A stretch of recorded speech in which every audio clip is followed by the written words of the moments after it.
Price lord friends. வேதாகமத்துல Solomon அப்படின்ற ராஜா வாழ்ந்த காலத்துல அந்த ராஜா ஆண்டவருக்கு என்று ஒரு அழகான தேவாலயத்தை கட்டி கொண்டு இருந்தாங்க.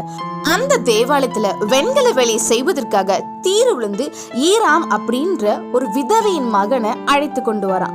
அந்த ஈராம் பத்தினா ரொம்ப யுத்தியா புத்தியா அறிவுள்ள மனுஷனா இருந்தா. அந்த மனுஷன் மூலியமா அந்த தேவாலயத்துக்கு வேண்டிய எல்லா பனிமுட்டைகளையும் வெண்கலத்தால செய்து முடிக்கிறாருங்க.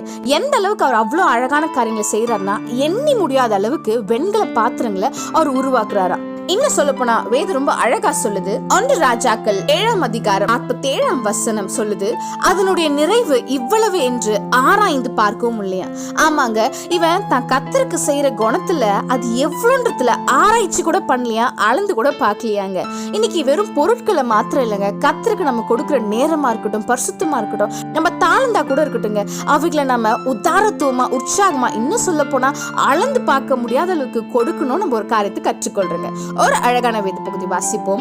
2 கொரிந்தியர் 9ஆம் அதிகாரம் 7ஆம் வசனம், உற்சாகமாய் கொடுக்கிறவனிடத்தில் தேவன் பிரியமாய் இருக்கிறார். ஆமாங்க, இங்க கொடுக்கிறவனிடத்தில் தான் விஷயம் இருக்கே தவிர அது காணிக்க பொருள் மாத்திரம் இல்லைங்க. நம்ம நேரம், பரிசுத்தம், நம்ம திறமை, தாழ்ந்து எதெல்லாம் கர்த்தருக்குன்னு கொடுக்க முடியுமோ அதெல்லாவற்றையும் உற்சாகத்தோட மன நிறைவோட இன்னும் சொல்ல போனா இந்த சாலமோனை போல அளந்து பார்க்காம கொடுக்கணும்னு சொல்லிட்டு நம்ம ஆயத்தப்படலாங்க. Have a blessed day. Thank you friends.